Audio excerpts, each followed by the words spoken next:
Post অফিসে account আছে, আপনার এমআইএস আছে, আরডি আছে, আপনার যাই থাকুক না কেন, পোস্ট অফিস আমরা যতই ভাবি যে সেফ জায়গা, ব্যাংকের থেকেও পোস্ট অফিস নাকি অনেক নিরাপদ, দেখবেন পোস্ট অফিসে ঘোটালা কিন্তু কম নয়। আপনি এখন টাকা তুলতে যান বা টাকা জমা করতে যান, এখন আধার কার্ডে জেরক্স কপি, প্যান কার্ডে জেরক্স কপি নিচ্ছে। সেই প্যান কার্ডের জেরক্স কপি বা আধার কার্ডে যে জেরক্স কপি দেওয়া হয় বা যে সমস্ত এজেন্ট আছে পোস্ট অফিসে যে দেওয়া হয়, আদৌ কি সেটা আপনার, বা আদৌ কি সেই অ্যাকাউন্টে টাকা আপনি তুলছেন? আপনার আধার কার্ড, আপনার প্যান কার্ড কোনো রকমে জেরক্স করে কেউ ভুয়োভাবে আপনার অ্যাকাউন্ট থেকে টাকা তুলে নিতেও পারে, এরকম কিন্তু চলছিল। ইদানিংকালে পোস্টাল ডিপার্টমেন্ট একটা বিশাল পরিবর্তন আনতে চলেছে। 6ই জানুয়ারি থেকে সারা ভারতবর্ষের যত ডাকঘর আছে সমস্ত জায়গাতেই আর এরকমভাবে টাকা লেনদেন হবে না।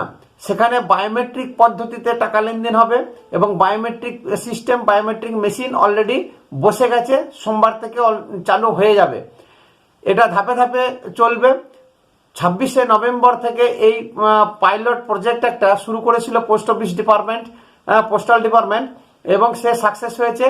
যাতে করে দুর্নীতি রোকা যায়, যাতে করে দুর্নীতি না হয় এবং কেউ কারোর টাকা তুলে নিতে না পারে, তার জন্য পোস্টাল ডিপার্টমেন্ট এরকম একটা বিশাল বড় ব্যবস্থা করেছে। ব্যাংকের মতো ব্যাংক ফ্রড নিয়ে যতটা আলোচনা হয়, এই পোস্টাল ফ্রড নিয়ে মোটেও কিন্তু আলোচনা হয় না, সেটা ভাইরাল হয় না। তার কারণ হচ্ছে পোস্টাল ডিপার্টমেন্টের পোস্ট অফিসে যে সমস্ত কর্মী থাকে এবং পোস্টাল এজেন্ট যত থাকে, তাদের যোগ সাজসে প্রচুর কিন্তু নয়ছয় হয় এবং এর বহু আগে সিবিআই তদন্ত পর্যন্ত হয়েছে।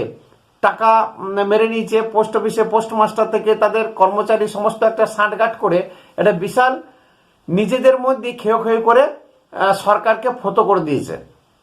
সরকার বুঝতে পারছে, কারণ পোস্ট অফিস এমন একটা জায়গা, সেখানে না সাইবার ফ্রড হবে, না সেখানে পাবলিক গিয়ে টাকা মেরে নিতে পারবে। একমাত্র পোস্টাল ডিপার্টমেন্টে, পোস্ট অফিসে যারা জব করে পোস্টমাস্টার থেকে এবং এজেন্ট, যত পোস্টাল এজেন্ট আছে, তাদের মধ্যে একটা সাঁটগাড় বা যোগ সাজসের মাধ্যমে এরকম চুরিচামারি হতো, সেই জিনিসটাকে বন্ধ করার জন্য আজকে পোস্টাল ডিপার্টমেন্ট আধুনিক পদ্ধতিতে ব্যাংকের মতো বায়োমেট্রিক সিস্টেম প্রথা চালু করতে চলেছে। 6ই জানুয়ারি প্রত্যেকটা যেমনই গ্রামগঞ্জে শহরে পোস্টাল ব্রাঞ্চ আছে, পোস্ট অফিস ছোট বড় সব, সেখানে কিন্তু বায়োমেট্রিক সিস্টেমে আপনার লেনদেন হবে। নতুন যদি আপনি অ্যাকাউন্ট খুলতে যান, সেখানে বায়োমেট্রিক সিস্টেমে আধার যাচাইকরণের মাধ্যমেই আপনার অ্যাকাউন্ট খোলা হবে। আপনি টাকা তুলতে যাবেন, সেখানেও আধার যাচাইকরণের মাধ্যমে টাকা তোলা হবে।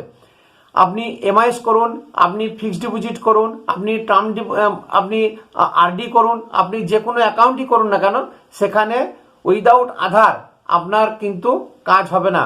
হয়তো আপনি বলবেন আমি তো আধার জমা দিয়েছি, আধার নাম্বার দেওয়া আছে, আমার প্যান নাম্বার দেওয়া আছে, সেটা দেওয়া আছে, কিন্তু আপনাকে উইদাউট ফিঙ্গারপ্রিন্টস আপনার কিন্তু কাজ হবে না।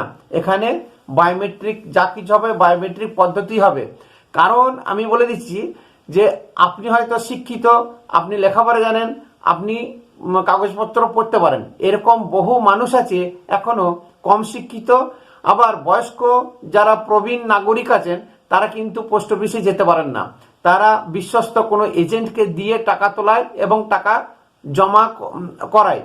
সেই সুযোগ নিয়ে এজেন্টরা অনেক সময় করে কি না, হয়তো Aadhaar card, PAN card, voter card xerox করতে দিল, সেখানে 2-4 কপি জেরক্স এক্সট্রা রেখে দিল, সেইটা জমা দিয়ে সই নকল করেও অনেক সময় টাকা হাতিয়ে নেয়।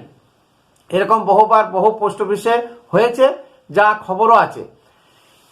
এই জিনিসগুলোকে বন্ধ করার জন্য আজকে যদি সেই প্রবীণ নাগরিক টাকা তুললে ওনাকে সঙ্গে করে আসতে হবে এবং যাই হোক যেন তেন প্রকারে পোস্ট অফিসে সশরীরে এসে বায়োমেট্রিক ফিঙ্গারপ্রিন্টস দিয়ে তবে উনি টাকা তুলতে পারবেন। পোস্টাল ডিপার্টমেন্ট জানিয়েছে যে কাগজে নথি কমাবার জন্য, মানে পেপার ওয়াশ কমাবার জন্য এই আধার যাচাইকরণ এবং কেওয়াইসি শুরু করেছে। এই কেওয়াইসির মাধ্যমে টাকা জমা তোলা করা যাবে এবং সর্বাধিক 5,000 টাকা পর্যন্ত সে তুলতে পারবে, সারা মাসে 50,000 টাকা পর্যন্ত তুলতে পারবে। এর বেশি যদি তোলা থাকে তাহলে পুরোনো সিস্টেমেই তোলা হবে, সেটা কাউন্টারে যেমনভাবে আগে তুলতেন সেরকমভাবেই তুলতে পারবেন, এটা পোস্টাল ডিপার্টমেন্ট জানিয়েছেন। এবং তাছাড়া আরেকটা জিনিস হচ্ছে যে মাইনর অ্যাকাউন্ট খুলতে গেলে যে অভিভাবক গার্ডিয়ান যে নাম থাকে সেটা আপনি পরিবর্তন করতে পারেন, চাইলে বাকি কোনো জিনিস পরিবর্তন করতে পারবেন না। সেটা কি না, আধার যেহেতু আপনি লিঙ্ক করাবেন বা বায়োমেট্রিক যেটা দেবেন ফিঙ্গারপ্রিন্টস, সেটাতেই আপনার ডিটেলস বেরিয়ে আসবে, আপনার নাম, আপনার পরিচয়, বাবার নাম, অভিভাবকের নাম, লিঙ্গ, এই টোটাল জিনিসটাই বেরিয়ে আসবে। শুধুমাত্র পরিবর্তন করতে চাইলে অভিভাবকের নাম পরিবর্তন করাতে পারবেন, বাকি কোনো জিনিসে আপনি পরিবর্তন করাতে পারবেন না। তাহলে এটা একটা খুব বড় পদক্ষেপ।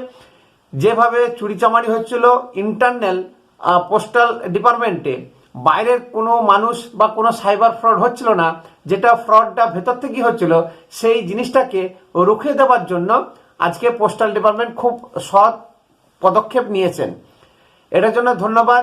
এবং তার সঙ্গে পোস্টাল ডিপার্টমেন্ট জানিয়েছে যে আগামী 3 মাস পোস্টাল যে ইন্টারেস্ট দিত, পোস্ট অফিস যে হারে ইন্টারেস্ট দিত সেভিংস, টার্ম ডিপোজিট, এমআইএস থেকে শুরু করে, তা কিন্তু অপরিবর্তিত থাকছে 31শে মার্চ পর্যন্ত।